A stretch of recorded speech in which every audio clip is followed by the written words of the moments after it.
El mundo que ves no es todo lo que existe. Hay una batalla que no aparece en los titulares ni en los mapas. Se libra en la sala de tu casa, en los pasillos de tu trabajo, en la quietud de tu cuarto cuando apagas la luz. Es una guerra silenciosa entre la verdad y la mentira, entre la luz y las sombras, entre el Dios que te llama por tu nombre y el enemigo que susurra dudas para quebrar tu fe. Desde el principio, la estrategia favorita del adversario no ha sido el ruido, sino el engaño. No siempre llega con cuernos ni con amenazas abiertas. A menudo se disfraza de sensatez, de libertad sin límites, de una sabiduría que pone al yo en el trono. La Escritura lo dijo con claridad. Satanás se disfraza como ángel de luz, 2 Corintios 11, 14. Y desde Génesis 3, su pregunta venenosa sigue sonando. ¿Con qué Dios os ha dicho? Quizá lo has sentido últimamente. No una tormenta visible, sino una neblina interna. Antes estabas seguro de lo correcto y ahora todo te parece gris. Lo que ayer te incomodaba, hoy lo justificas. Una relación que prometía acercarte a Dios comenzó a apartarte lentamente de la oración. Un hábito inocente se volvió cadena. No llegaron golpes, llegaron susurros, una notificación al teléfono a medianoche, una conversación inocente que siembra cinismo, un consejo que suena moderno pero mata la esperanza. El enemigo rara vez derriba paredes de un empujón. Prefiere abrir grietas imperceptibles hasta que la casa cede. En casa de Mateo pasó así. Tenía un matrimonio estable, 2 hijos y la costumbre de orar brevemente antes de dormir. Nada extraordinario, solo fidelidad pequeña y constante. En su empresa ascendieron a un nuevo jefe, brillante y carismático, que ridiculizaba la fe como si fuera un juguete de infancia. Al principio, Mateo sonreía y guardaba silencio. Después empezó a dormir menos para rendir más y dejó la oración nocturna por cansancio. Semanas más tarde, los domingos se llenaron de pendientes urgentes. Cuando su esposa le preguntó qué ocurría, respondió con fastidio: no seas fanática, Dios entiende. Una frase, una grieta. Una noche, en la cocina, una discusión encendida por un tema mínimo se convirtió en un muro invisible entre ellos. Nadie tiró un plato, pero la paz se quebró. Mateo no notó bombas ni sirenas. Estaba en guerra y no lo sabía. El campo de batalla no es una geografía lejana. Eres tú, tus afectos, tus convicciones, tus hábitos. La Escritura no nos viste con armadura para un desfile, sino para combate real. Fortaleceos en el Señor y en el poder de su fuerza. Vestíos de toda la armadura de Dios para que podáis estar firmes contra las acechanzas del diablo. Efesios 6, 10, 11. Observa el lenguaje. Acechanzas, artimañas, estrategias. No es una pelea torpe, es una campaña inteligente que busca redefinir el bien y el mal, normalizar lo que hiere el alma y llamar intolerancia a la santidad. Isaías ya lo denunció. Ay de los que a lo malo dicen bueno y a lo bueno malo. Isaías 5, 20. Pero no te hablo para sembrar miedo, sino discernimiento. El pánico paraliza, el discernimiento despierta. La primera victoria del enemigo es convencerte de que no existe. Cuando logra que llames madurez a la tibieza y autenticidad a la desobediencia, ya ha ganado terreno. Por eso el Espíritu nos despierta. Sed sobrios y velad, 1 Pedro 5, 8. La sobriedad aquí no es rigidez amarga, es lucidez amorosa. Es aprender a oír de dónde viene una voz por el fruto que produce. ¿Te empuja hacia Cristo o hacia el yo? ¿Te abre a la verdad o te encierra en la excusa? ¿Te conduce a la paz que guarda el corazón? Filipenses 4, 7. ¿O a la ansiedad que te roba el sueño? Regresa a Mateo.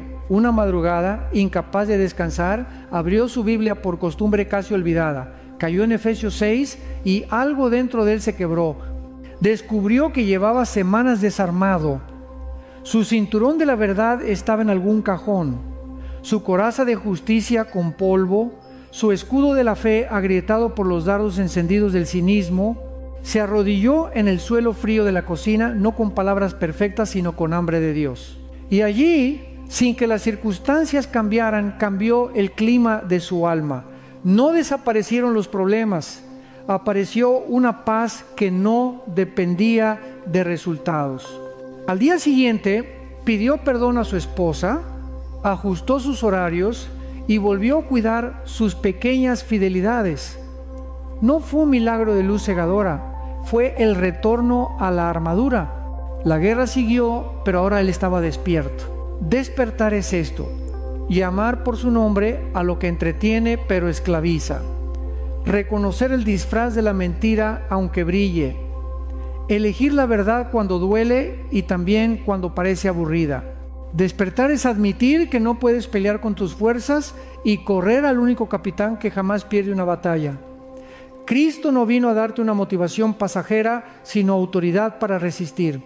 Cuando Él habló, los demonios temblaron. Cuando reprendió, la enfermedad huyó. Cuando ordenó, el mar se cayó.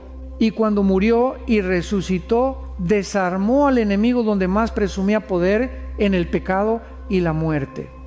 Por eso, tu esperanza no es tu disciplina, aunque la necesitas, sino su victoria. Te vistes a diario, no para demostrar que eres fuerte, sino para recordar quién te sostiene. Tal vez preguntas, ¿por dónde empiezo? Empieza por lo pequeño que parece inútil y sin embargo abre puertas de cielo. Cierra la noche con la palabra, aunque sean 5 versículos, el hambre crecerá. Haz silencio 10 minutos y di: Señor, examina mis pensamientos, muéstrame por dónde se filtra la mentira. Reconcíliate pronto, no dejes que el sol se ponga sobre tu enojo. Cambia un contenido que te enturbia por uno que te edifica. Busca 2 hermanos en la fe y diles la verdad de tus luchas. La vergüenza se marchita a la luz. Y cada mañana, antes de mirar el móvil, vuelve a Efesios 6, como quien revisa su equipo antes de salir: cinturón de verdad, coraza de justicia, calzado del evangelio de la paz, escudo de la fe, yelmo de la salvación, espada del espíritu. No es poesía, es supervivencia. El enemigo seguirá ofreciendo atajos brillantes: autonomía sin obediencia, placer sin propósito, espiritualidad sin cruz. Tú, en cambio, elige el camino estrecho que da vida. No porque seas mejor, sino porque fuiste amado primero. Cuando la duda te visite con traje de luz, pregúntale por su fruto. Cuando la tentación te prometa, no pasa nada, pregúntale a qué te está pidiendo renunciar. Y cuando la batalla arrecie, recuerda, no peleas solo. El Dios que te llamó pelea por ti. Estad firmes y orad en todo tiempo. Efesios 6, 13, 18. Esta es tu hora de abrir los ojos. No para temer, sino para ver. No para correr, sino para permanecer. No para negociar, sino para resistir con el corazón anclado en Cristo. La guerra es real, sí, pero más real es aquel que ya la ganó. El engaño es el idioma preferido del enemigo. No necesita cadenas visibles cuando puede atarte con ideas atractivas. Desde el Edén, su táctica ha sido disfrazar la mentira de verdad y hacer que la desobediencia parezca liberación. Con que Dios os ha dicho, Génesis 3, uno fue más que una pregunta, fue el inicio de una rebelión que aún hoy resuena en los corazones humanos. Isaías advirtió: ay de los que a lo malo dicen bueno y a lo bueno malo, que hacen de la luz tinieblas y de las tinieblas luz. Isaías 5:20. Así opera el engaño. invierte los valores, suaviza el pecado y empaqueta la oscuridad en papel brillante. Hoy vivimos en una cultura que eleva el ego como máxima autoridad. Sigue tu corazón, haz tu verdad, tu felicidad es lo único que importa. Estos mantras suenan inofensivos, pero esconden veneno. Jeremías 17:9 nos recuerda que engañoso es el corazón más que todas las cosas y perverso. El engaño no siempre nos llega de fuera, muchas veces brota de adentro. El adversario simplemente amplifica lo que ya existe: deseos torcidos, heridas no sanadas, hambre de aprobación. Así crea una red de mentiras tan convincente que ni siquiera cuestionamos su origen. La historia de Sara lo ilustra bien. Creció en un hogar cristiano, pero al entrar en la universidad se rodeó de amistades que ridiculizaban su fe. Al principio solo sonreía nerviosa, luego comenzó a cuestionar si la Biblia era relevante en pleno siglo XXI. Las redes sociales reforzaban estas dudas, presentando mensajes de amor que justificaban cualquier estilo de vida. Poco a poco, Sara empezó a llamar liberación a lo que antes reconocía como ataduras. No sentía que estaba cayendo, sentía que estaba despertando. Eso es el engaño. Nunca se anuncia con cuernos ni tridentes, sino con discursos que apelan a la empatía y la autodeterminación, pero que terminan esclavizando el alma. Pablo escribió en Romanos 1 que cuando los hombres cambiaron la verdad de Dios por la mentira, fueron entregados a pasiones vergonzosas. Observa la progresión.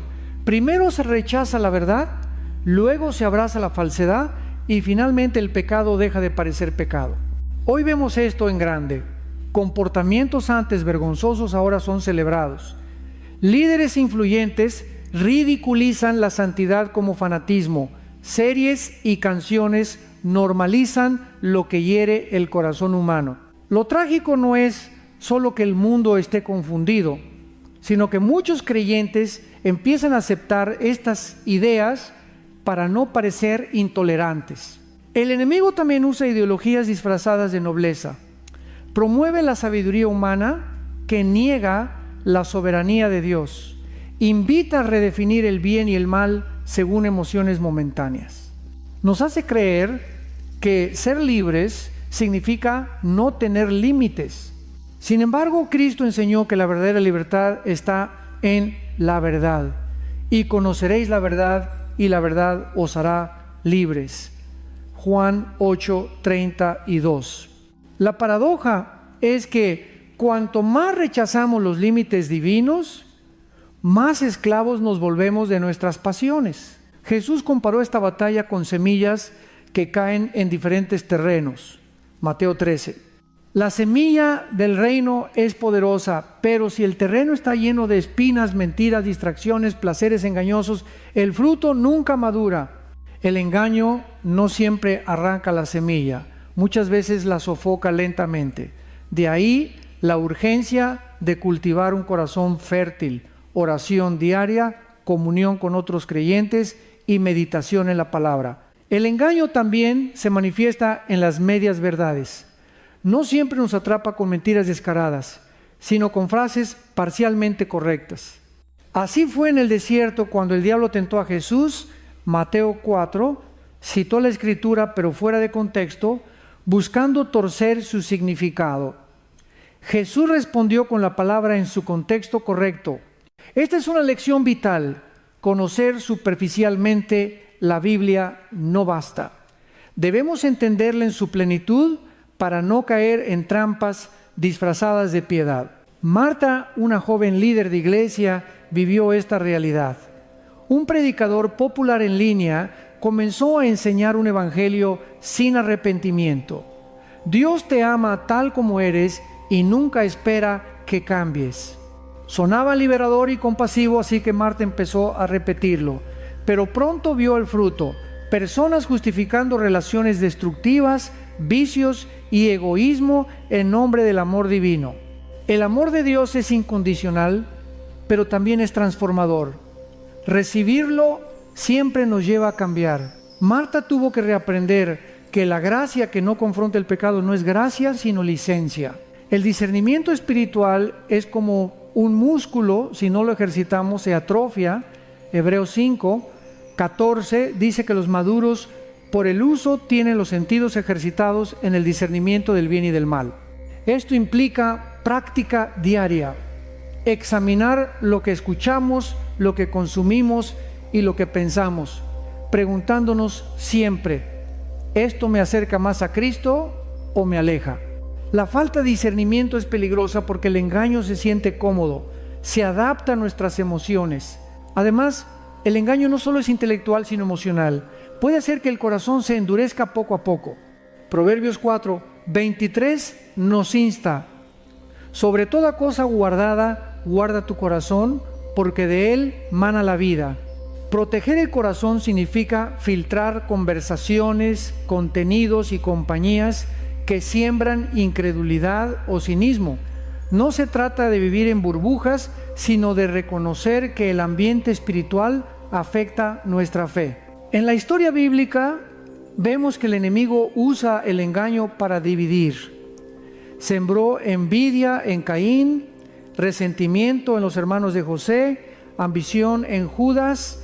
Hoy sigue usando los mismos hilos: un comentario malinterpretado, una ofensa no resuelta, un rumor que se esparce. Sin discernimiento caemos en la trampa de ver a nuestros hermanos como enemigos, olvidando que nuestra lucha no es contra carne ni sangre. Efesios 6:12. Pero hay esperanza. Jesús prometió que el Espíritu Santo nos guiaría a toda verdad. Juan 16:13. La mentira puede ser sofisticada, pero el Espíritu es más sabio. Nos muestra las intenciones detrás de palabras dulces, nos revela cuando una nueva enseñanza contradice el Evangelio eterno, nos alerta cuando una amistad empieza a enfriar nuestra pasión por Cristo. Él es nuestro radar espiritual. Si quieres desarrollar discernimiento, empieza reconociendo tu necesidad. Muchos caen porque creen que nunca serán engañados. La humildad es tu mejor defensa. Señor, examina mi corazón, muéstrame si hay camino de perversidad. Salmo 139, 23, 24. Después, sumérgete en la palabra, no como ritual, sino como alimento diario. Haz preguntas difíciles, busca consejo sabio y aprende a esperar la voz de Dios en el silencio. El engaño es real, pero no invencible. La luz siempre expone las tinieblas. Cuando te llenas de la verdad, las mentiras pierden su atractivo. Cuando conoces el carácter de tu Padre, los falsos padres pierden autoridad. Y cuando decides obedecer, aunque el mundo se burle, el cielo se abre a tu favor. En un tiempo donde todo se relativiza, ser firme en la verdad será tu mayor testimonio. Hoy elige pedir discernimiento. No te contentes con frases virales ni mensajes fáciles. Profundiza. Pregunta: ¿qué fruto produce esto en mi vida? ¿Me hace amar más a Dios y a las personas? ¿Refleja el carácter de Cristo? Si la respuesta es no, ciérrale la puerta al engaño. La guerra se gana primero en el corazón. Y tu mayor arma es la verdad que no cambia, la palabra viva que corta cadenas y da libertad. El campo de batalla espiritual no solo está en las ideas y las filosofías, también se infiltra en los lugares que deberían ser los más seguros: tu hogar, tu familia, tu círculo de amigos. Muchas veces el enemigo no ataca con violencia directa, sino con estrategias silenciosas. Un malentendido que nunca se aclara, una herida emocional que no se sana, una palabra dura que resuena durante años. Lo que empieza como un susurro se transforma en un muro invisible que separa corazones. Así nacen los conflictos familiares que desgastan generaciones enteras. Las Escrituras nos muestran este patrón. Mira a Caín y Abel, Génesis 4. No hubo una guerra declarada entre hermanos, solo celos no confrontados, ira acumulada y la voz del pecado susurrando en la puerta del corazón de Caín. Dios mismo le advirtió: el pecado está a la puerta con todo su deseo, pero tú puedes dominarlo. Génesis 4:7. Caín ignoró esa voz y el resultado fue trágico. Esa misma dinámica se repite hoy en matrimonios que dejan que las pequeñas ofensas crezcan, en padres e hijos que dejan de hablarse por orgullo, en amistades de años que se rompen por resentimientos nunca confesados. En la vida de Laura esto fue evidente. Era una madre amorosa, pero cargaba heridas de su propia infancia, abandono, críticas constantes, falta de afirmación. Sin darse cuenta, repitió esas mismas actitudes con sus hijos. Su esposo estaba agotado emocionalmente y poco a poco la atmósfera de su casa se llenó de tensión. No había gritos ni violencia física, pero había frialdad, distancia y palabras sarcásticas que herían más que los golpes. Laura se consideraba una buena cristiana porque asistía a la iglesia cada domingo, pero en casa había levantado muros imposibles de escalar. No fue hasta que buscó ayuda y permitió que Dios sanara sus heridas que empezó a haber cambios, reconciliación y una paz que no había sentido en años. El enemigo ama sembrar división porque sabe que un hogar dividido pierde fuerza. Jesús mismo dijo: todo reino dividido contra sí mismo queda asolado, y toda ciudad o casa dividida contra sí misma no permanecerá. Mateo 12:25. Por eso, sus ataques más sutiles no siempre son doctrinales, sino relacionales. Quiere hacerte desconfiar de tu cónyuge, ver a tus hijos como cargas, sentir a tus padres como enemigos, romper amistades clave que te edifican. Y si no estás atento, caerás en la trampa de luchar contra carne y sangre, cuando tu verdadera lucha es contra las tinieblas espirituales. Efesios 6:12. En el ámbito de las amistades, la estrategia es igual. El enemigo sabe que los buenos amigos son un regalo de Dios. Mejores son dos que uno, porque si caen, el uno levantará a su compañero. Eclesiastés 4:9-10. Por eso siembra celos, competencia y chismes. Basta una interpretación equivocada de un mensaje de texto, una conversación escuchada fuera de contexto, para que una amistad valiosa se quiebre. Satanás no siempre destruye relaciones con grandes escándalos. A veces basta con pequeñas semillas de desconfianza que dejamos crecer sin confrontar. Las familias cristianas tampoco son inmunes. Muchas veces los hogares que proclaman fe son los que más sufren batallas internas. Esto no significa que Dios no esté presente, sino que el enemigo reconoce el potencial de esos hogares. Si puede apagar el fuego de la fe en casa, logrará que generaciones enteras se enfríen. De allí la importancia de no conformarse con apariencias. Ir a la iglesia los domingos no sustituye una cultura diaria de oración, perdón y comunicación honesta. La Biblia también nos enseña que no todas las divisiones son evidentes. Pablo habla en 2 Corintios 2:11 de que no debemos ignorar las maquinaciones de Satanás. Él puede usar el silencio para enfriar corazones, la rutina para apagar la pasión o las cargas financieras para generar resentimiento entre esposos. A veces creemos que nuestras discusiones son solo cosas de pareja o cosas de familia, cuando en realidad hay fuerzas espirituales avivando el fuego detrás de escena. Sin embargo, Dios no nos deja indefensos. El Evangelio no solo nos reconcilia con Él, sino también entre nosotros. Efesios 2:14 declara que Cristo derribó la pared intermedia de separación. Cuando entregamos nuestras heridas y ofensas al Señor, Él no solo sana nuestra relación con Él, sino que restaura las relaciones humanas. Esto requiere humildad, reconocer errores, pedir perdón, renunciar al orgullo que insiste en tener la última palabra. La verdadera guerra espiritual muchas veces se gana cuando decides humillarte y amar al otro incluso cuando no lo merece. Un matrimonio en crisis que conocí vivió esta realidad. Ambos eran líderes de iglesia, pero estaban al borde del divorcio.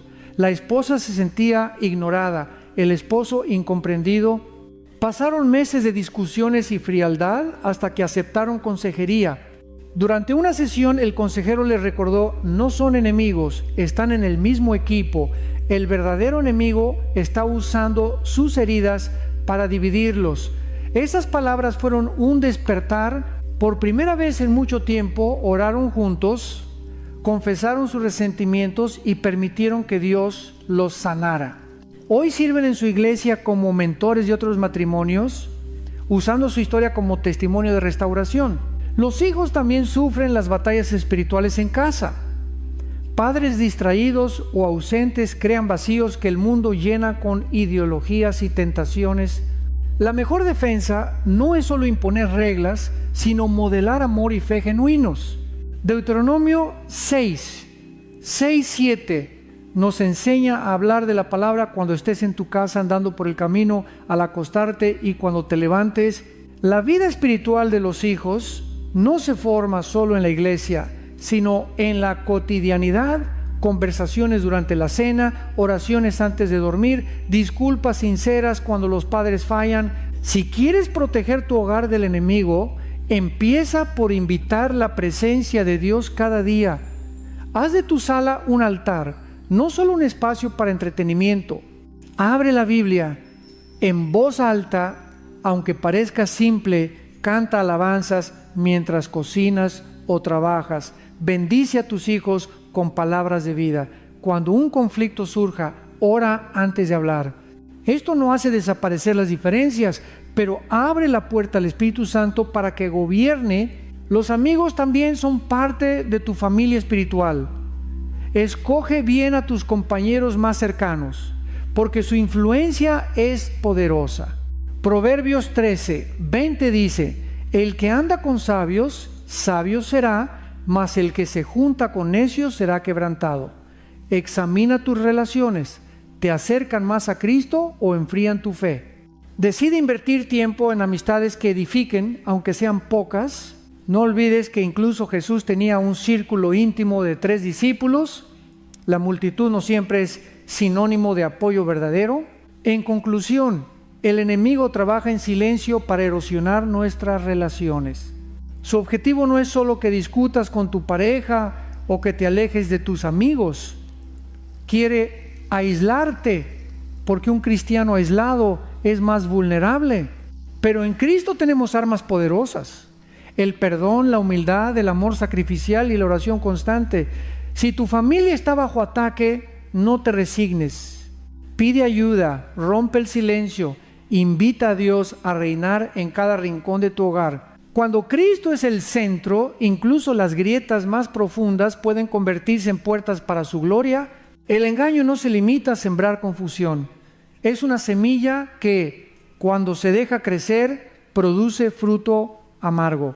Uno de esos frutos más visibles es la mentira sistemática. No solo decir mentiras, sino vivir en ellas. Al principio, una persona puede justificar su engaño: no hago daño a nadie. Es solo una exageración. Nadie necesita saberlo todo. Pero las Escrituras son claras: el diablo, no hay verdad en él, porque es mentiroso y padre de mentira. Juan 8:44. Cada mentira, aunque parezca inofensiva, es una conexión con la naturaleza del enemigo. En una ciudad pequeña había un hombre llamado Rafael que trabajaba en ventas. Al principio empezó a exagerar detalles para cerrar negocios más rápido. Es marketing, se decía a sí mismo. Con el tiempo, su habilidad para mentir se convirtió en su herramienta principal. Llegó a inventar títulos falsos, historias ficticias y hasta certificados inexistentes. Mientras más mentía, más éxito aparente tenía. Pero por dentro, Rafael sentía un vacío cada vez más profundo. Su conciencia, que antes le incomodaba, ahora estaba callada. Un día, su engaño fue descubierto públicamente, perdió clientes, amistades y reputación. Esa caída lo llevó a llorar ante Dios y reconocer que había vivido en una burbuja de engaños que lo esclavizó. Lo que parecía una simple estrategia de negocio se convirtió en una cárcel espiritual. Así opera el engaño. Convierte lo negro en gris y luego en blanco. El corazón engañado no reconoce su propia falsedad. Isaías 44 describe al idólatra que fabrica su propio ídolo, lo adora y luego no entiende que está engañado por su propio corazón. La mentira no solo es externa, nos transforma internamente hasta que ya no distinguimos la verdad. Pablo nos enseña que los hijos de Dios son llamados a despojarse del viejo hombre y vestirse del nuevo hombre creado según Dios en justicia y santidad de la verdad. Efesios 4, 22, 24. Vivir en la verdad no es solo evitar mentiras, es caminar en integridad, con coherencia entre lo que decimos y hacemos. El mundo está hambriento de autenticidad y los cristianos que viven la verdad son faros en la oscuridad. Otro fruto del engaño es la manipulación del lenguaje. Las palabras diseñadas para construir se convierten en armas. Hoy vemos cómo términos bíblicos son reinterpretados.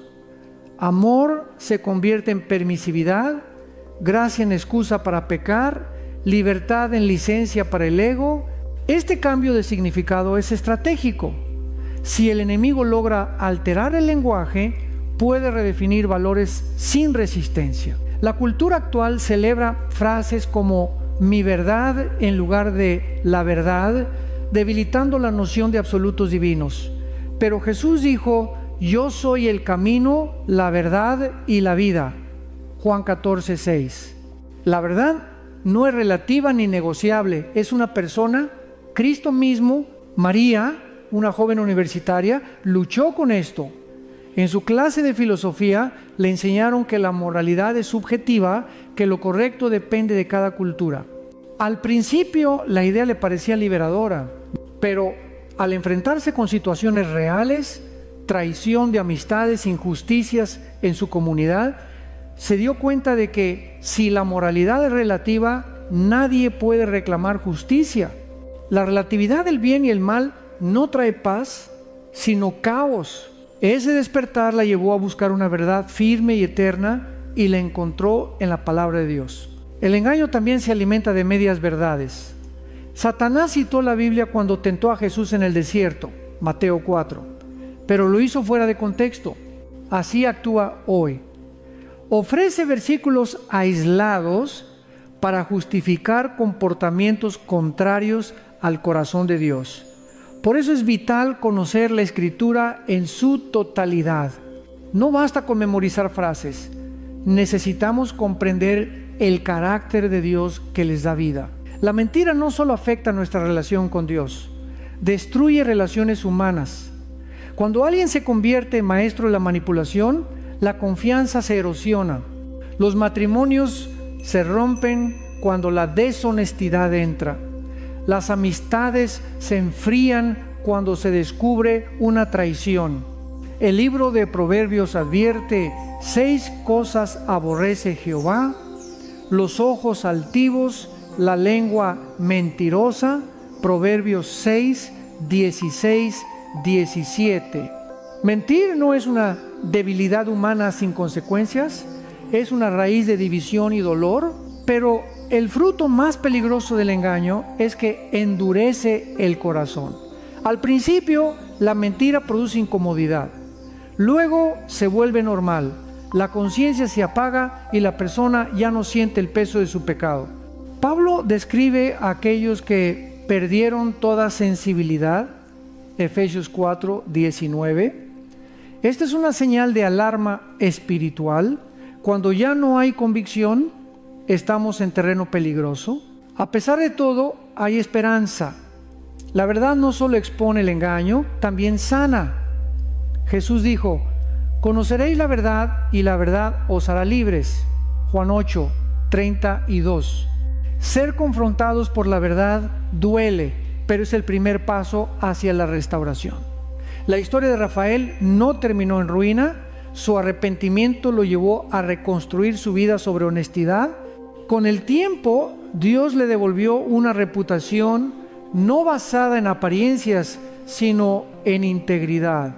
La iglesia está llamada a ser una comunidad donde se habla verdad en amor. Efesios 4:15. No se trata de usar la verdad como un martillo para condenar, sino como una luz que guía. Jesús nunca comprometió la verdad, pero siempre la comunicó con gracia. Cuando habló con la mujer samaritana, Juan 4, expuso su pasado doloroso sin humillarla. La verdad reveló su necesidad de salvación y abrió su corazón.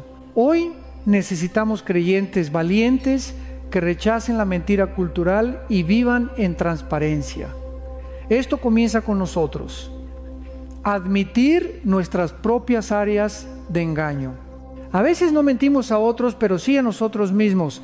Estoy bien, puedo con esto solo, no necesito ayuda. La honestidad delante de Dios es liberadora. Mientras callé, se envejecieron mis huesos, mi pecado te declaré y tú perdonaste la maldad de mi pecado. Salmo 32, 3-5. Vivir en la verdad es un acto de guerra espiritual. Cada vez que eliges la honestidad en lugar de la manipulación, das un golpe al reino de las tinieblas. Cada vez que expones la mentira con amor, traes luz a un ambiente oscuro. Y cuando permites que Cristo limpie tus propias áreas ocultas, te conviertes en un canal de libertad para otros. La invitación de hoy es simple pero profunda. Pide a Dios que te muestre cualquier área de autoengaño. Atrévete a confesar, a pedir perdón, a rendir hábitos de manipulación. La verdad puede doler, pero siempre sana. El engaño promete seguridad, pero termina en esclavitud. La verdad duele al principio, pero trae paz y libertad. Escoge bien qué fruto quieres que crezca en tu vida. El engaño abre la puerta a otros frutos del reino de las tinieblas: el odio, la rebelión y el orgullo. Estas no son simples emociones o actitudes pasajeras. Son raíces profundas que transforman el carácter y destruyen todo lo que tocan. Al igual que el veneno, comienzan en pequeñas dosis, pero si no se tratan, se convierten en una fuerza devastadora. El odio no siempre es explosivo. A menudo es frío, calculado, disfrazado de indiferencia. Puede empezar como una herida no sanada, un resentimiento que no fue entregado a Dios. El enemigo sabe que cuando guardamos amargura, nuestro corazón se convierte en terreno fértil para su obra. Hebreos 12:15 advierte: mirad bien, no sea que alguno deje de alcanzar la gracia de Dios, que brotando alguna raíz de amargura os estorbe y por ella muchos sean contaminados. Un corazón lleno de odio no solo destruye relaciones, también nos roba paz, alegría y propósito. La historia de Absalón, hijo de David, es un claro ejemplo.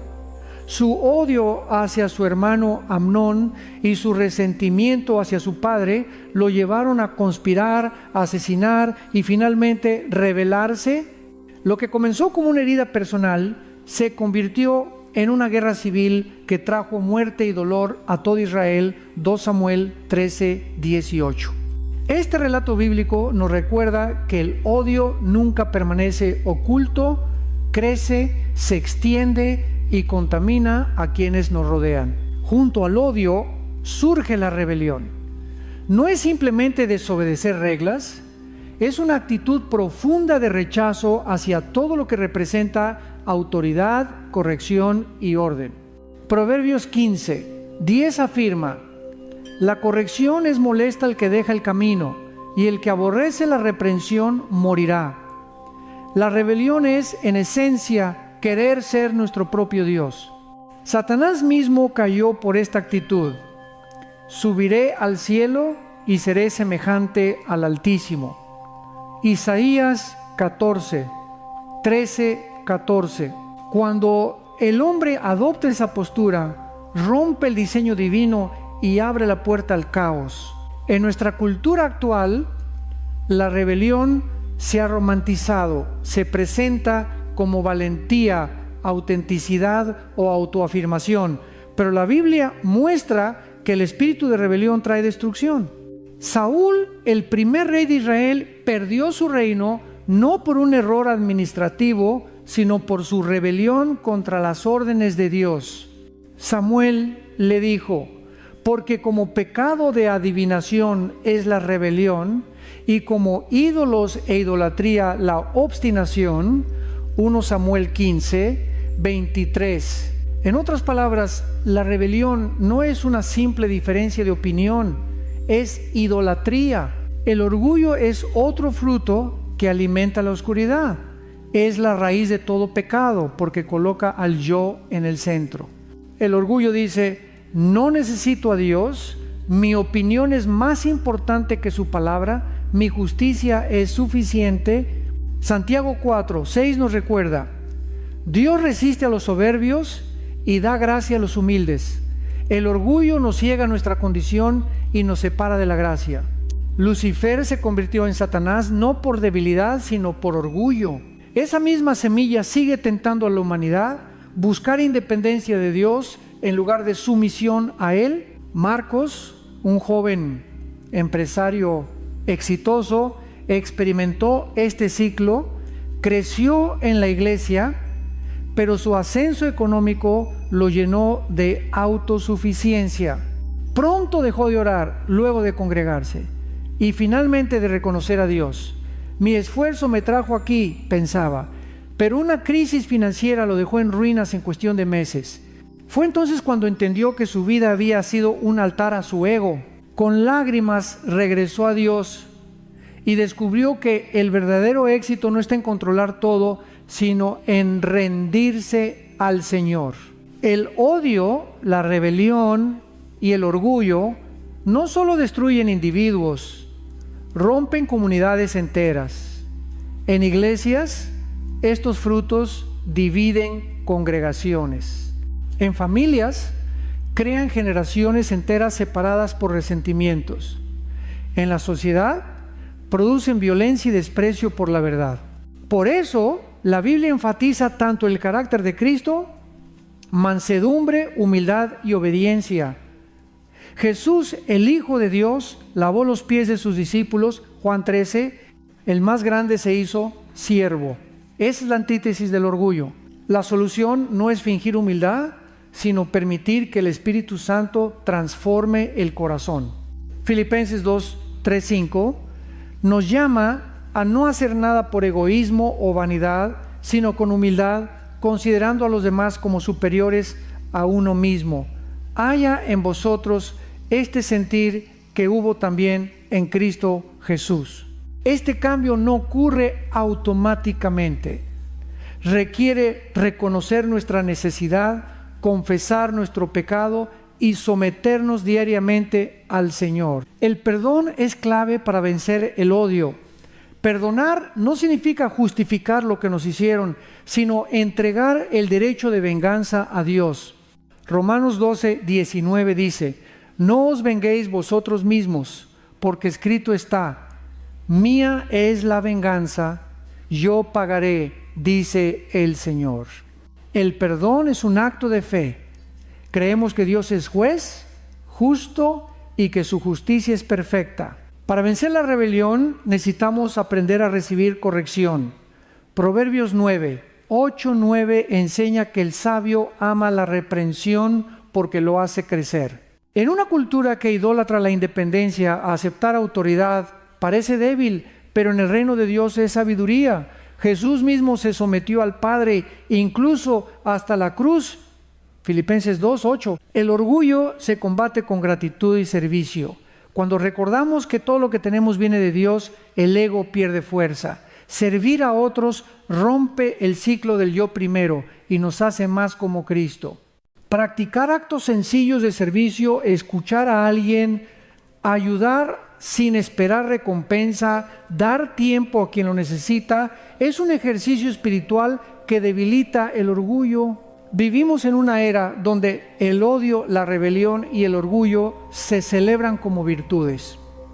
Las redes sociales glorifican la confrontación, el haz lo que quieras y el culto a la imagen personal. Pero la palabra de Dios nos llama a otro camino: humildad, mansedumbre y amor sacrificial. No es un camino popular, pero es el único que trae verdadera paz y victoria espiritual. Hoy es un buen momento para examinar tu corazón. ¿Hay resentimiento escondido? ¿Hay actitudes de rebeldía hacia Dios o líderes espirituales? ¿Hay orgullo disfrazado de confianza? Pide al Espíritu Santo que revele esas áreas y comienza un proceso de sanidad. El reino de Dios no crece en corazones endurecidos, florece en corazones quebrantados. Jesús prometió: bienaventurados los mansos, porque ellos recibirán la tierra por heredad. Mateo 5:5. Este es el fruto que queremos. No odio que destruye, sino amor que restaura. No rebelión que divide, sino obediencia que edifica. No orgullo que aísla, sino humildad que atrae la gracia. La oscuridad no se detiene en el odio, la rebelión y el orgullo. Otro fruto devastador que crece cuando el enemigo gana terreno es la inmoralidad y la pérdida de autocontrol. Lo que una vez fue vergonzoso, ahora se celebra, los límites desaparecen y el corazón se convence de que el placer momentáneo es más valioso que la pureza eterna. Esta es una táctica antigua: cambiar el concepto de libertad por libertinaje. Pablo lo dijo claramente: todo me es lícito, mas no todo conviene, no me dejaré dominar de ninguna. 1 Corintios 6:12. La inmoralidad no aparece de repente, es un descenso lento, empieza con una curiosidad aparentemente inocente, una imagen, una conversación, un pensamiento sin filtrar. Lo que parecía inofensivo se convierte en un hábito y el hábito en esclavitud. Jesús enseñó que el pecado comienza en el corazón antes de expresarse en acciones en Mateo 5:28. Por eso, cuando cedemos terreno en lo interno, la batalla externa ya está perdida. Andrea vivió esta realidad. De adolescente comenzó a ver series y películas con contenido explícito porque todos las veían. Al principio se incomodaba, pero después se volvió normal. Sus estándares cambiaron lentamente y lo que antes le parecía incorrecto se volvió parte de su rutina. Años más tarde se encontró atrapada en relaciones tóxicas y vacías. Lo que prometía satisfacción solo le dejó más soledad y vergüenza. Fue en un retiro cristiano donde escuchó: la pureza no es solo un mandato, es protección. Esas palabras rompieron sus cadenas. Con lágrimas entregó su pasado a Cristo y él comenzó un proceso de restauración profunda. La cultura actual glorifica la sensualidad. Las redes sociales venden cuerpos como mercancías. Las canciones promueven la promiscuidad y los medios ridiculizan la pureza como anticuada. Pero Dios no cambió de opinión, porque esta es la voluntad de Dios, vuestra santificación, que os apartéis de fornicación. 1 Tesalonicenses 4:3. La pureza no es represión, es libertad verdadera. Cada límite divino está diseñado para protegernos, no para privarnos. Cuando la inmoralidad se apodera del corazón, también se pierde el autocontrol. El fruto del Espíritu incluye templanza, Gálatas 5:22-23, pero cuando cedemos al pecado, la templanza se desvanece. El alma siempre quiere más placer, más emociones, más experiencias. Así la persona se vuelve esclava de sus propios deseos. Jesús dijo: todo aquel que hace pecado, esclavo es del pecado. Juan 8:34. Esta esclavitud no siempre se ve Puede estar escondida detrás de una sonrisa, un estatus social alto o una vida aparentemente exitosa. Pero en lo secreto hay cadenas. La historia bíblica de Sansón es un ejemplo poderoso. Un hombre ungido desde su nacimiento, llamado a liberar a Israel, terminó preso y humillado por no dominar sus pasiones. Cada compromiso pequeño con el pecado lo llevó más cerca de la ruina hasta que perdió la fuerza que Dios le había dado. Sin embargo, incluso en su fracaso, cuando clamó a Dios, recibió una última oportunidad. Esto nos enseña que aunque el pecado robe nuestra visión y fuerza, el arrepentimiento sincero siempre abre la puerta a la restauración. La inmoralidad también destruye el concepto de amor. Lo que comienza como atracción sana puede convertirse en deseo egoísta. El amor genuino busca el bienestar del otro. El deseo sin control busca satisfacción personal. Esta distorsión ha llevado a millones a relaciones rotas, adicciones sexuales y vacío emocional. La sociedad lo llama libertad sexual, pero la palabra lo llama esclavitud espiritual. Sin embargo, la buena noticia es que Cristo puede restaurar incluso las áreas más rotas. Muchos temen hablar de pureza porque sienten vergüenza por su pasado. Pero Jesús no vino a condenar, sino a sanar. En Juan 8, cuando una mujer sorprendida en adulterio fue llevada ante él, los acusadores querían apedrearla. Jesús los desarmó con una frase: el que de vosotros esté sin pecado sea el primero en arrojar la piedra. 1 a 1 se fueron. Luego miró a la mujer y dijo: ni yo te condeno, vete y no peques más. Así es su gracia. Nos rescata, nos levanta y nos llama a un nuevo estilo de vida. La pureza no es solo una decisión moral, es una respuesta de amor. Cuando entendemos el precio que Cristo pagó, comenzamos a ver nuestro cuerpo y nuestra mente como templos del Espíritu Santo. 1 Corintios 6, 19, 20. Esto cambia todo. Lo que vemos, lo que escuchamos, lo que permitimos en nuestro corazón. Vivir en santidad no es un sacrificio vacío, es un acto de adoración. Para mantener la pureza necesitamos estrategias espirituales y prácticas. Primero, llenar el corazón de la palabra. El salmista dijo: en mi corazón he guardado tus dichos para no pecar contra ti. Salmo 119, 11. Segundo, establecer límites claros. Lo que permite es ver con quién pasas tiempo, cómo usas tu tiempo libre. Tercero, buscar comunidad. No puedes ganar esta batalla solo. Santiago 5, 16 nos llama a confesar nuestras faltas y orar unos por otros para ser sanados. Cuarto, mantener una vida activa de oración. Jesús enseñó que debemos velar y orar para no entrar en tentación. Mateo 26, 41. El enemigo quiere que creas que ya es demasiado tarde, que tu pureza se perdió para siempre, pero la sangre de Cristo no solo limpia, también restaura. Él puede darte un corazón nuevo, libre de cadenas y lleno de gozo. Aun si tu pasado está marcado por errores, Dios puede escribir un futuro distinto. Su gracia es más grande que cualquier caída. Hoy es un llamado a volver a los brazos del Padre. Como el hijo pródigo, tal vez te has alejado persiguiendo placeres que prometían libertad, pero solo trajeron soledad. El Padre no te espera con reproches, sino con amor. Quiere vestirte de nuevo, darte un anillo de identidad y celebrar tu regreso. Lucas 15, 11, 24.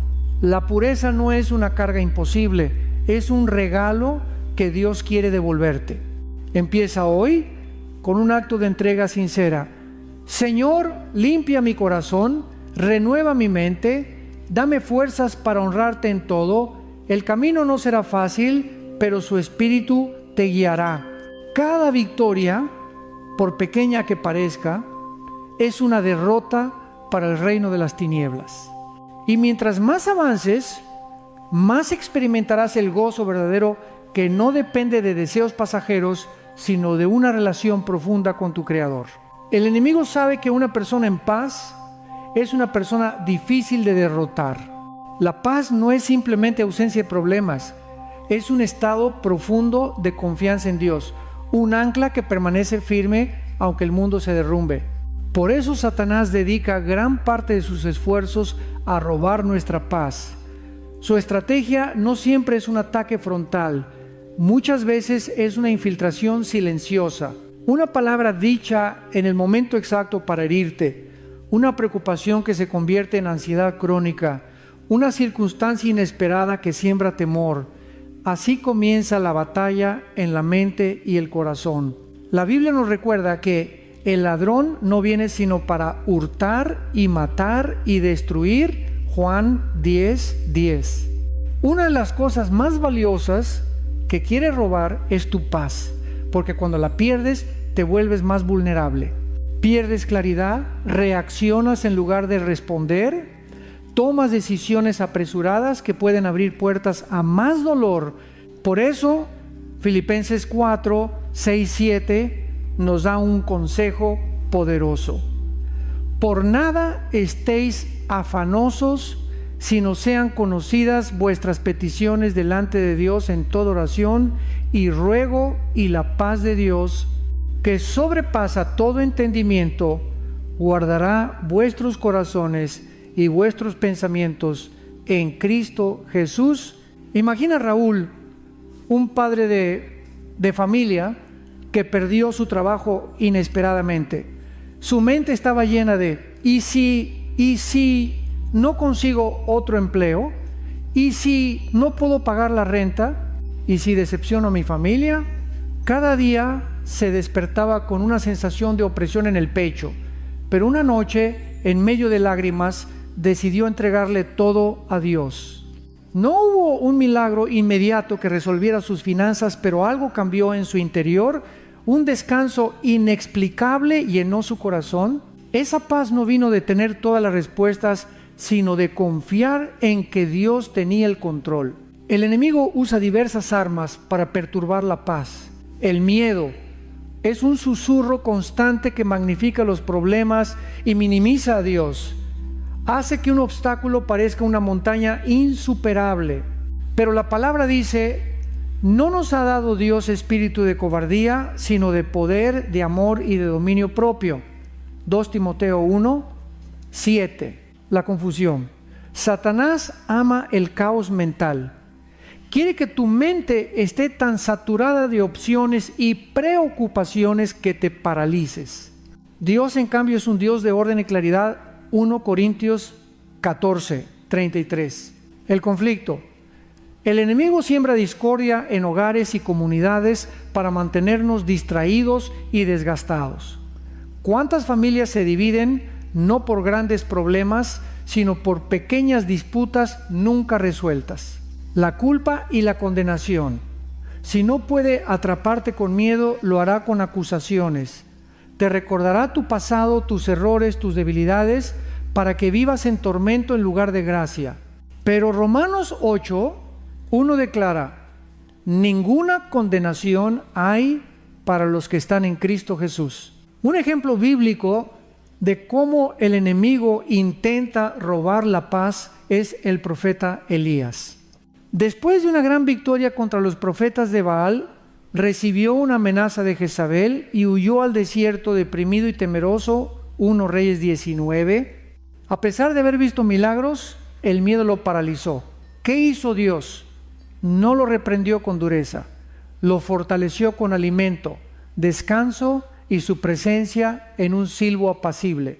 Este relato nos recuerda que Dios restaura nuestra paz de manera suave, no con gritos, sino con un toque de amor que calma nuestras tormentas internas. En nuestro mundo moderno, la ansiedad se ha convertido en una epidemia. Redes sociales, noticias alarmantes, presión social y económica, todo parece diseñado para mantenernos en alerta constante. Pero el Evangelio ofrece una paz que no depende de circunstancias. Jesús dijo: la paz os dejo, mi paz os doy, yo no os la doy como el mundo la da, no se turbe vuestro corazón, ni tenga miedo. Juan 14, 27. La paz de Cristo no es frágil ni temporal, es un regalo sobrenatural que guarda el corazón aun cuando nada parece tener sentido. ¿Cómo podemos proteger nuestra paz? Oración constante. La oración no es solo pedir cosas, es un intercambio de cargas. Cada vez que oramos dejamos peso a los pies de Cristo y recibimos su descanso. Renovar la mente con la palabra. Lo que piensas afecta tu paz. Romanos 12:2 nos llama a renovar nuestra mente para no conformarnos al sistema del mundo. Memorizar y declarar promesas bíblicas es un escudo poderoso. Practicar gratitud. La gratitud cambia el enfoque del problema a la provisión de Dios. Aún en la tormenta siempre hay algo por lo cual agradecer. Cuidar tus entradas. Lo que ves, escuchas y lees impacta tu paz. Si te rodeas de noticias negativas o amistades tóxicas, tu espíritu se cargará. Filtra tus fuentes y rodéate de personas que te edifiquen. Comunidad de fe. Dios no nos diseñó para luchar solos. Compartir nuestras cargas con otros creyentes nos ayuda a mantenernos firmes. Santiago 5:16 nos invita a orar unos por otros para ser sanados. María, una mujer viuda que había perdido a su esposo tras 40 años de matrimonio, es un ejemplo vivo de cómo la paz de Dios es real. Durante el funeral, familiares y amigos se sorprendieron de verla sonriente, no por insensibilidad, sino por la certeza de que su esposo estaba con el Señor. Años después, seguía testificando: la paz de Cristo es lo único que me sostuvo cuando sentía que me moría por dentro. Su historia es prueba de que esta paz no es teoría, sino una fuerza sobrenatural que nos permite caminar en medio del dolor con esperanza. El enemigo nunca dejará de intentar perturbar nuestra paz, pero Jesús ya nos dio armas para protegerla. Filipenses 4:7 describe esta paz como un guardia que cuida nuestro corazón y mente. Imagínate un soldado celestial vigilando tus pensamientos, bloqueando la ansiedad y recordándote: todo está bajo control. Esa es la herencia de los hijos de Dios. Hoy, si sientes que la paz te ha sido robada, haz una pausa. Respira hondo, ora y recuerda quién es tu Padre. Devuélvele tus cargas y confía en que su paz sobrenatural llenará tu corazón. La tormenta puede seguir rugiendo, pero con Cristo en tu barca, ninguna ola puede hundirte. La palabra de Dios siempre ha sido el blanco principal del enemigo. Desde el principio de la historia humana, Satanás ha cuestionado y distorsionado lo que Dios dijo. ¿Con qué Dios os ha dicho? Génesis 3. Esta es su estrategia preferida: sembrar duda, relativizar la verdad y desacreditar la autoridad divina. Hoy, el ataque contra las Escrituras no solo viene en forma de persecución abierta, sino también en intentos sutiles de diluir su mensaje. Vivimos en una cultura que rechaza los absolutos. La sociedad prefiere una verdad que se adapte a los deseos humanos en lugar de confrontarlos. Esto no es nuevo.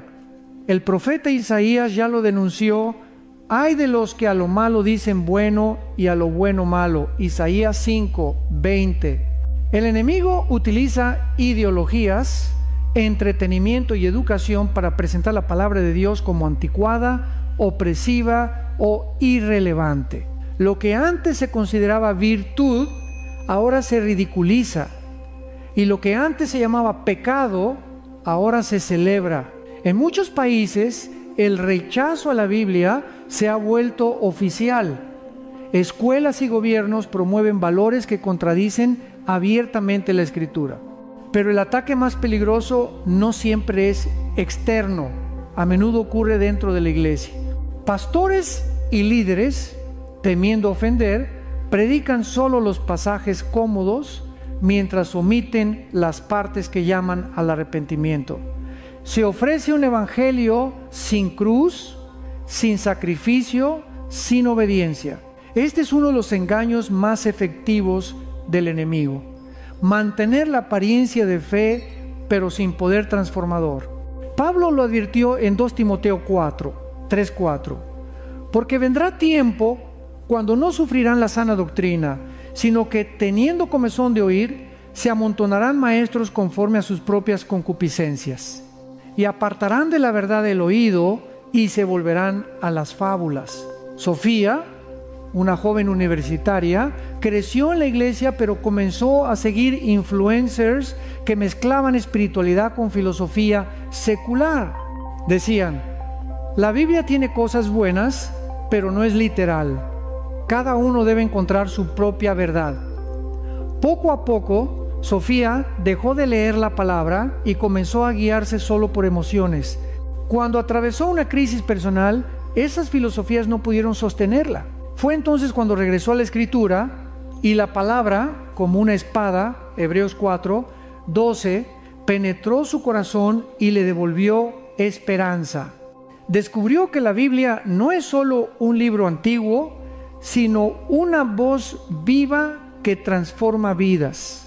El enemigo también intenta silenciar a quienes proclaman la verdad.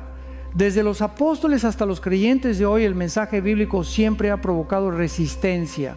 Hechos 4 relata que Pedro y Juan fueron arrestados por predicar en el nombre de Jesús. Los líderes religiosos no podían negar los milagros, pero querían callar el mensaje.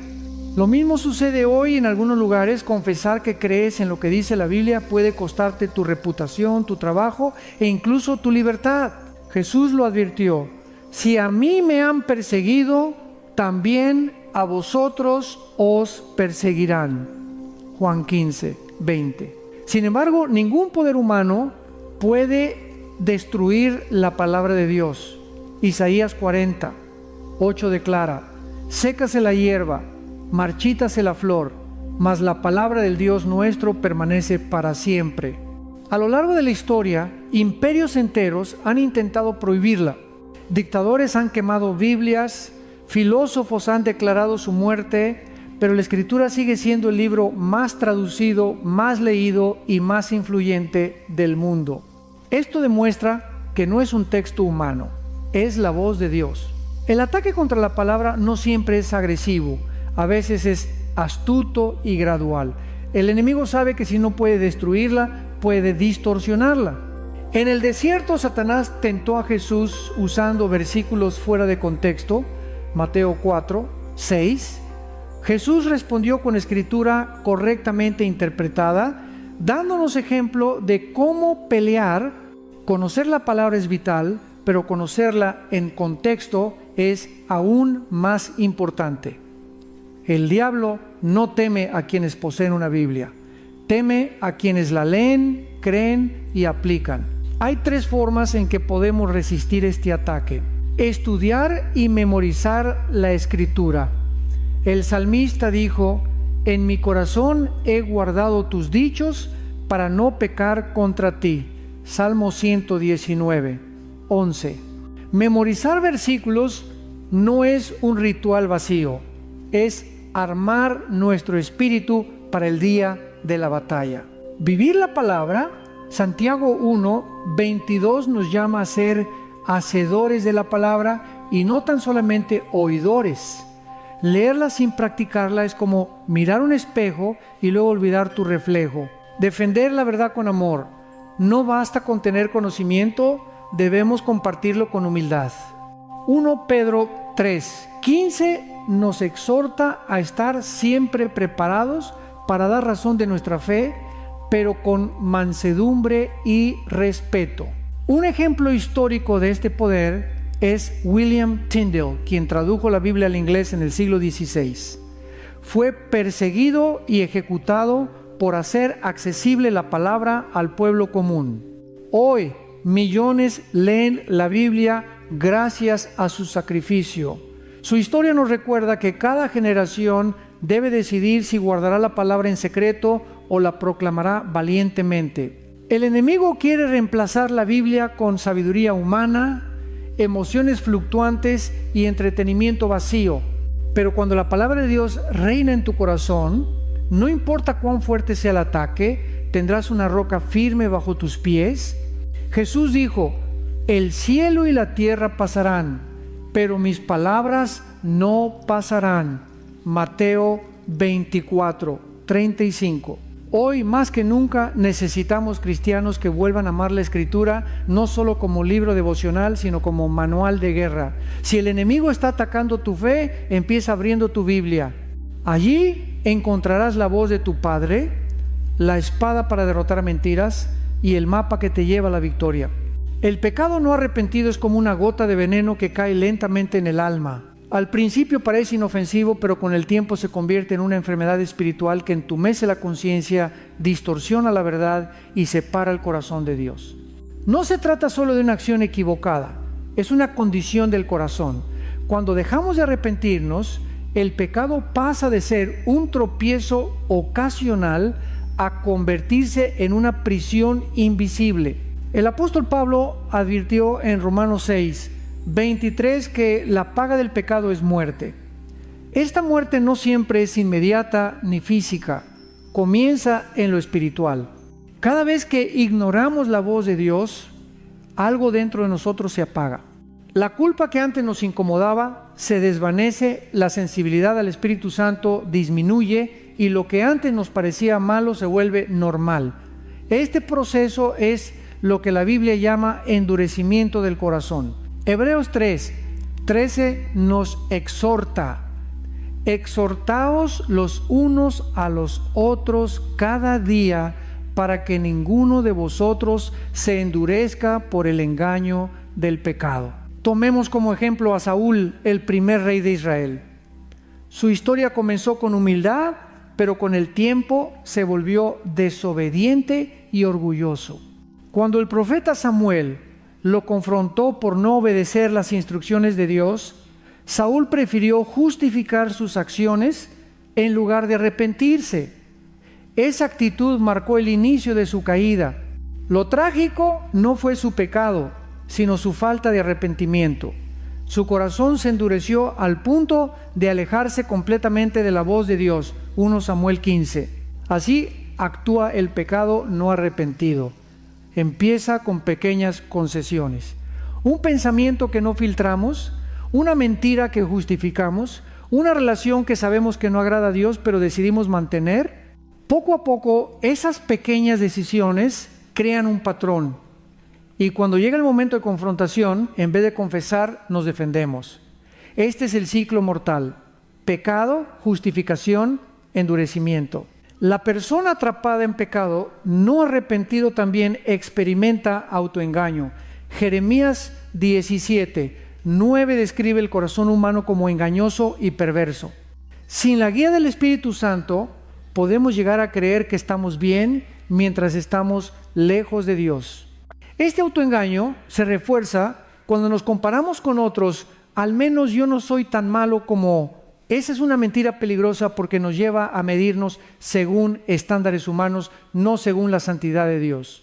El pecado no arrepentido no solo afecta nuestra relación con Dios, también destruye nuestras relaciones humanas. Genera desconfianza, culpa y distanciamiento. David experimentó esto cuando pecó con Betsabé. Durante un tiempo guardó silencio, pero describió su estado espiritual así: mientras callé, se envejecieron mis huesos en mi gemir todo el día. Salmo 32:3. Su salud emocional y física estaba deteriorada porque su alma cargaba el peso del pecado oculto. Sin embargo, cuando confesó, encontró perdón y restauración. Muchos hoy caminan con sonrisas aparentes, pero por dentro están agotados por el peso de pecados no confesados. La vergüenza les dice que es mejor ocultarlo, que Dios no puede perdonar lo que hicieron. Pero esa es otra mentira del enemigo. 1 Juan 1:9 nos asegura: si confesamos nuestros pecados, Él es fiel y justo para perdonar nuestros pecados y limpiarnos de toda maldad. El arrepentimiento no es un castigo, es una puerta a la libertad. El peligro del pecado no arrepentido también está en su capacidad de aislar. La persona que vive así tiende a alejarse de la comunidad de fe, evita conversaciones profundas y prefiere la soledad. Este aislamiento crea un terreno fértil para más tentaciones y mentiras. Por eso Santiago 5:16 nos llama a confesar nuestras faltas unos a otros y orar unos por otros. La confesión no es solo vertical entre tú y Dios, sino también horizontal con personas maduras de confianza. Dios diseñó la iglesia como un lugar de sanidad, no de condenación. Marcos, un joven líder de alabanza, cayó en adicción a la pornografía. Al principio se prometía a sí mismo que lo dejaría cuando quisiera, pero pasaron meses, luego años. Llegó un punto donde seguía sirviendo en público mientras su corazón se secaba en lo secreto. Su vida espiritual estaba apagada y pensó que ya no había esperanza. Un día decidió confesarlo a su pastor. En vez de recibir condena, recibió acompañamiento y oración. A través de consejería, ayuno y rendición diaria, Dios restauró su vida. Hoy comparte su testimonio con jóvenes que enfrentan la misma lucha, y su historia es prueba de que ningún pecado es demasiado grande para la gracia de Dios. Para romper el ciclo del pecado no arrepentido, hay 3 pasos esenciales. Reconocer, admitir el pecado sin excusas. No es decir todos lo hacen o no es tan grave.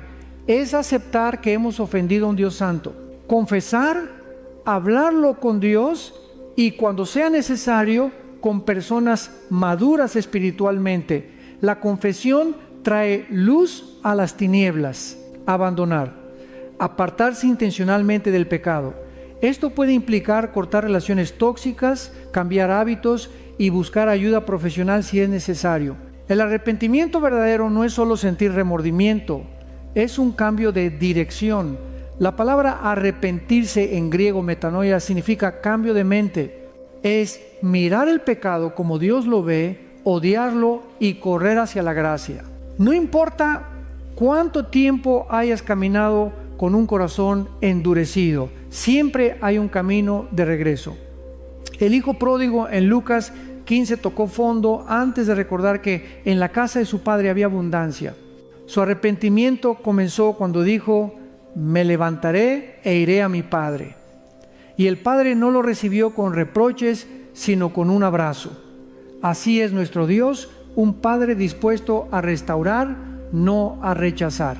Hoy, si sientes que has estado atrapado en pecado sin arrepentimiento, da el primer paso. No escuches la voz que dice que ya es tarde o que eres demasiado indigno. La cruz de Cristo es suficiente para limpiar incluso las manchas más oscuras. Venid luego, dice Jehová, y estemos a cuenta. Si vuestros pecados fueren como la grana, como la nieve, serán emblanquecidos. Isaías 1:18. El enemigo quiere mantenerte en cadenas. Cristo quiere devolverte la libertad. El espíritu de manipulación y control es una de las herramientas más astutas del reino de las tinieblas. No siempre se presenta con violencia o autoridad explícita. Muchas veces se disfraza de preocupación, amabilidad o aparente liderazgo espiritual. Su meta es la misma: dominar, someter y robar libertad. El apóstol Pablo advirtió en Gálatas 5:1: estad pues firmes en la libertad con que Cristo nos hizo libres, y no estéis otra vez sujetos al yugo de esclavitud. Donde hay manipulación, esa libertad comienza a desaparecer. La manipulación es peligrosa porque no siempre es evidente. Se presenta en relaciones familiares, amistades, trabajos, iglesias y hasta en la pareja. Puede tomar diversas formas. Culpa como arma. El manipulador hace sentir a la otra persona responsable de su felicidad o bienestar. Frases como: si me quisieras, harías esto por mí, o después de todo lo que hice por ti, ¿así me pagas? Son típicas. Verdades a medias. Distorsiona información para mantener control. oculta detalles, exagera situaciones o inventa historias para justificar su posición. Miedo y amenazas veladas. No siempre son gritos o violencia física. Pueden ser miradas, silencios estratégicos o insinuaciones que generan temor, aprobación condicionada. El manipulador elogia solo cuando obtiene lo que quiere. Esto crea dependencia emocional, pues la víctima empieza a buscar esa aprobación a toda costa. Aislamiento. Aleja a la persona de amigos, familia o cualquier influencia que pueda abrirle los ojos. Cuanto más aislada está la víctima, más vulnerable se vuelve. En la Biblia vemos ejemplos claros de manipulación. Jezabel, esposa del rey Acab, es una figura clásica de control. Ella no solo influyó en su esposo, sino que manipuló al reino entero para imponer idolatría y matar profetas. 1 Reyes 18:21. Su espíritu sigue operando hoy. Busca intimidar, dividir y silenciar a quienes defienden la verdad. Este espíritu también puede infiltrarse en entornos religiosos. Jesús denunció a los fariseos porque imponían cargas pesadas sobre la gente mientras ellos mismos no las tocaban. Mateo 23:4. La manipulación espiritual es especialmente peligrosa porque usa el nombre de Dios para controlar. Personas heridas por líderes abusivos muchas veces terminan desconfiando de Dios mismo cuando en realidad Él nunca aprueba ese tipo de trato. María, una joven de 25 años, asistía a una iglesia donde se esperaba obediencia ciega al pastor. Cualquier cuestionamiento era visto como rebeldía. Se le pedía dinero constantemente con promesas de milagros y se le aconsejaba cortar relaciones con familiares no espirituales. Con el tiempo, María cayó en depresión y sintió que no podía tomar ninguna decisión sin permiso. Cuando finalmente salió de ese ambiente y conoció una iglesia sana, descubrió que Dios es un Padre amoroso, no un tirano, y que el liderazgo verdadero sirve en lugar de dominar en Mateo 20. La manipulación no solo viene de otros, también puede surgir en nosotros mismos. Todos tenemos la tentación de controlar situaciones o personas para sentirnos seguros. Esto puede manifestarse en padres sobreprotectores que asfixian a sus hijos, parejas que usan celos para mantener dependencia o amigos que manipulan emociones para no perder protagonismo. Reconocer esta tendencia en nosotros es crucial para sanar. La palabra nos da principios claros para detectar y vencer el espíritu de manipulación. Discernimiento espiritual. 1 Juan 4. 1 nos llama a probar los espíritus. Esto significa evaluar actitudes y palabras a la luz de la Escritura. No todo lo que parece amor o preocupación lo es. Establecer límites saludables. Proverbios 4:23 dice: sobre toda cosa guardada, guarda tu corazón. Parte de esto es aprender a decir no cuando algo no viene de Dios. Buscar consejo sabio. Muchas veces la manipulación se rompe cuando otra persona de confianza nos ayuda a ver lo que no podíamos ver solos. Identidad en Cristo. Los manipuladores se alimentan del miedo y la inseguridad. Cuando sabemos quiénes somos en Cristo, amados, libres y aceptados, su control pierde fuerza. Perdón y sanidad emocional. El resentimiento hacia manipuladores puede convertirse en otra cadena. Perdonar no significa permitir abuso, sino entregarle a Dios el derecho de justicia. El control y la manipulación son lo opuesto al carácter de Cristo. Jesús es el Señor del universo, pero nunca obligó a nadie a seguirle. Siempre invitó: venid a mí. Mateo 11:28. Él sana, guía y corrige, pero nunca humilla ni manipula. Su espíritu trae convicción, no condenación. Para quienes han vivido bajo manipulación, el camino a la libertad comienza con la verdad. Juan 8:32 promete: conoceréis la verdad y la verdad os hará libres. Reconocer que una relación o sistema es tóxico es el primer paso. Buscar ayuda pastoral sana, consejería profesional y apoyo de una comunidad segura puede traer restauración. Si identificas rasgos de control en ti mismo, la solución es rendición.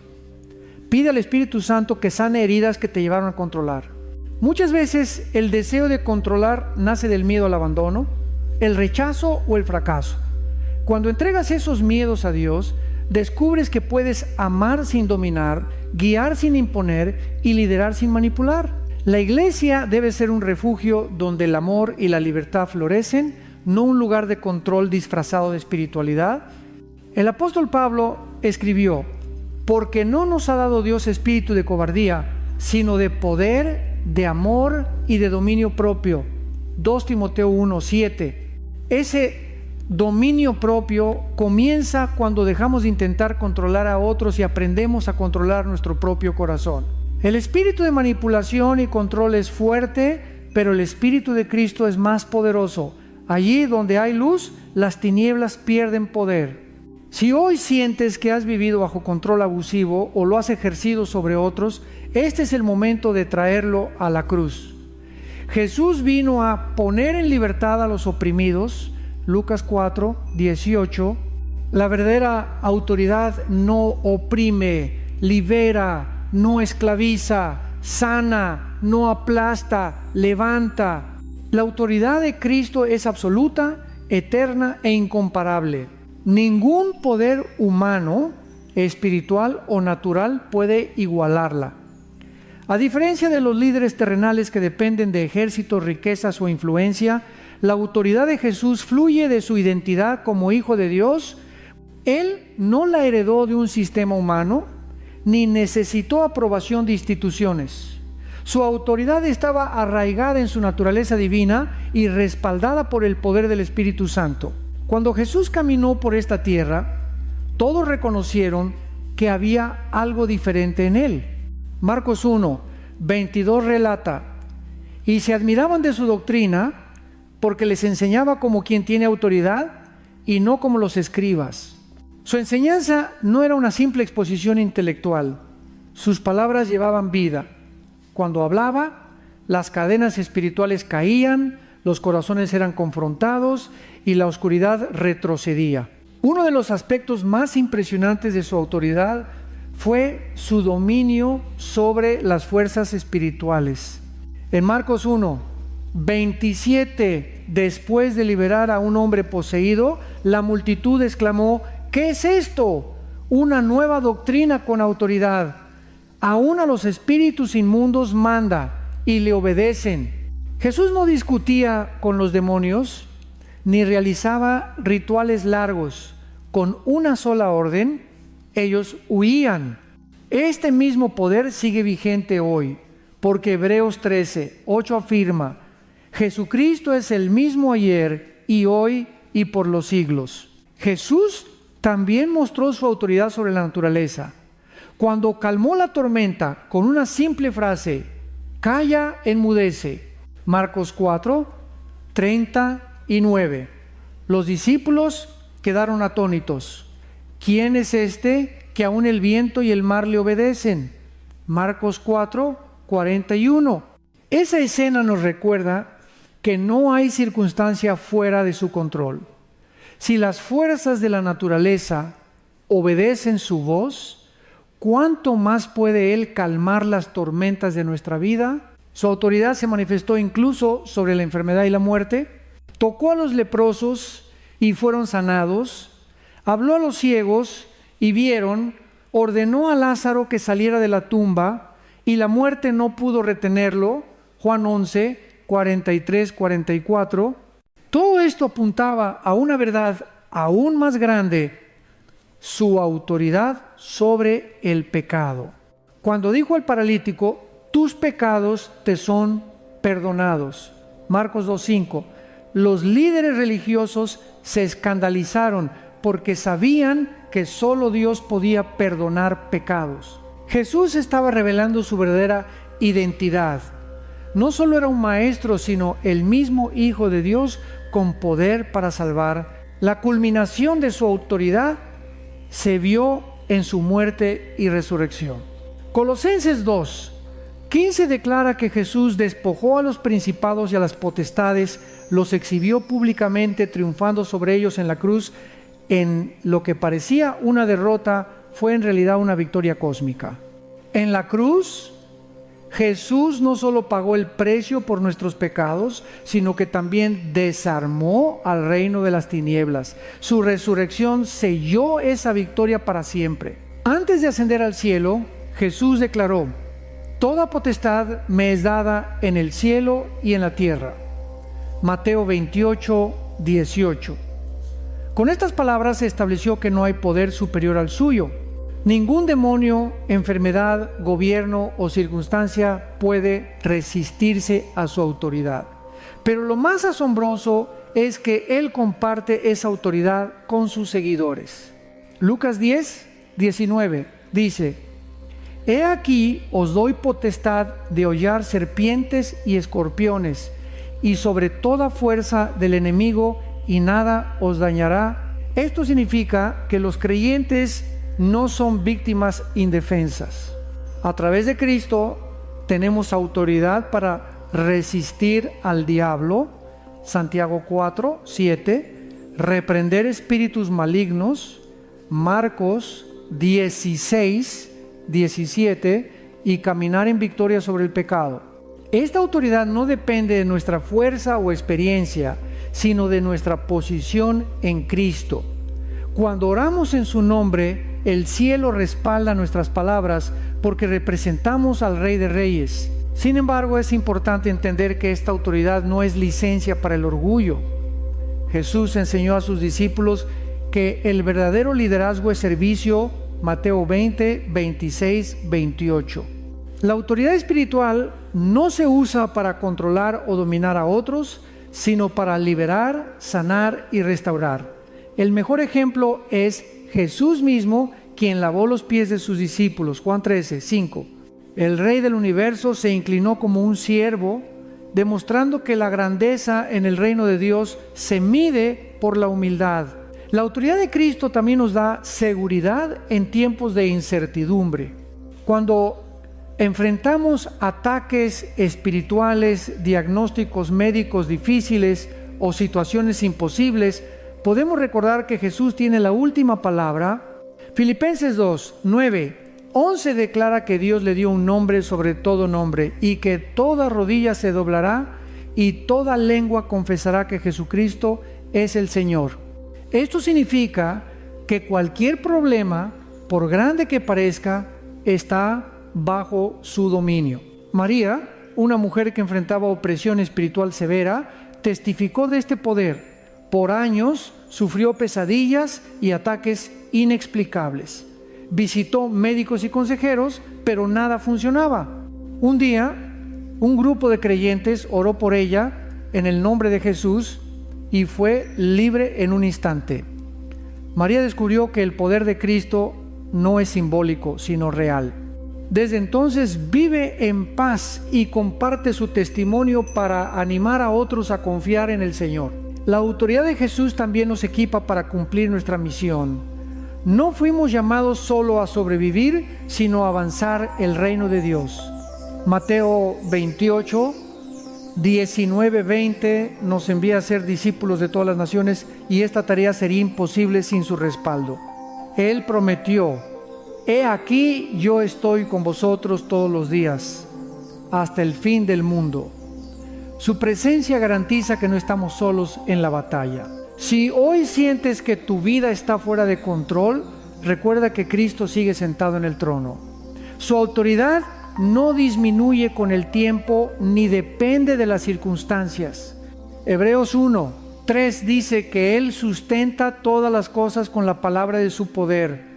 Tu historia, tu futuro y tus batallas están en manos del que gobierna el universo. La invitación es clara: sométete a su señorío. Reconocer su autoridad no es opresivo, sino liberador. Cuando Cristo es Señor, el enemigo pierde terreno, las cadenas se rompen y tu vida encuentra propósito. Filipenses 4, 13 resume esta realidad: todo lo puedo en Cristo que me fortalece. Esta no es solo una frase motivacional, Es una declaración de que el poder y la autoridad de Jesús están disponibles para todo aquel que cree. Los ángeles son uno de los regalos más hermosos y misteriosos de Dios para su pueblo. Aunque a menudo son invisibles, las Escrituras dejan claro que están constantemente activos, cumpliendo misiones de protección, guía y ministración. Hebreos 1:14 nos enseña que son espíritus ministradores enviados para servicio a favor de los que serán herederos de la salvación. Lejos de ser figuras decorativas o mitológicas, los ángeles son agentes poderosos del reino, enviados directamente por el Señor para cuidar de sus hijos. La Biblia está llena de ejemplos de esta realidad. En Éxodo 23:20, Dios prometió a Israel: «He aquí yo envío mi ángel delante de ti para que te guarde en el camino y te introduzca en el lugar que yo he preparado». En momentos críticos de la historia, los ángeles han aparecido como mensajeros, como en el anuncio del nacimiento de Jesús, Lucas 1:26-38, o como guerreros, como cuando uno solo de ellos derrotó a 185 soldados asirios, 2 Reyes 19:35. Estos relatos no son cuentos simbólicos, sino pruebas de que el mundo espiritual es tan real como el físico. Pero más allá de los relatos bíblicos, muchos creyentes pueden dar testimonio de cómo Dios usó a sus ángeles para intervenir en situaciones de peligro. Andrés, un misionero en África, relató que durante una noche de viaje por una zona hostil, su auto se averió. Sabía que la región era conocida por asaltos, oró desesperadamente y de repente apareció un hombre que lo ayudó a arreglar el vehículo y desapareció sin dejar rastro. Cuando llegó a salvo a su destino, los lugareños le dijeron que era imposible que alguien estuviera allí a esa hora. Andrés está convencido de que fue un ángel enviado por Dios. La presencia angelical también se manifiesta en momentos de profunda necesidad emocional. Hay testimonios de personas que han sentido un abrazo invisible en medio del duelo, una paz sobrenatural durante una enfermedad o incluso una advertencia clara para evitar un accidente. Estos encuentros son un recordatorio de que el cielo no está distante, está activamente involucrado en nuestra vida. Los ángeles no buscan adoración ni reconocimiento. En Apocalipsis 19:10, cuando Juan intentó postrarse ante uno de ellos, el ángel le dijo: «Mira, no lo hagas, adora a Dios». Su misión es reflejar la gloria de Dios, no recibirla. Esto es importante porque vivimos en una época donde la fascinación por lo espiritual puede llevar a prácticas peligrosas como consultar ángeles fuera del marco bíblico. Todo lo que desvía nuestra mirada de Cristo, incluso si parece luminoso, puede ser un engaño. Pablo advirtió en 2 Corintios 11:14 que Satanás mismo se disfraza como ángel de luz. Por eso debemos discernir y asegurarnos de que nuestras experiencias estén alineadas con la palabra de Dios. Los ángeles son poderosos, pero Jesús es nuestra verdadera seguridad. Ellos actúan por orden suya, no por capricho humano.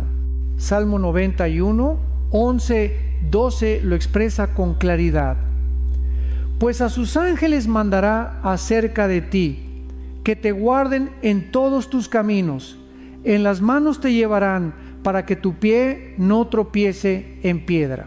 Esta promesa no significa que nunca enfrentaremos pruebas, sino que nunca estaremos solos. Los ángeles son parte del plan de protección divina para aquellos que caminan bajo su cobertura. Los signos de la presencia angelical, como los que mencionamos en la sección anterior, una paz inexplicable, destellos de luz, caricias sutiles, aromas sobrenaturales, plumas encontradas en lugares improbables, números repetidos, susurros divinos, ayuda inesperada, son recordatorios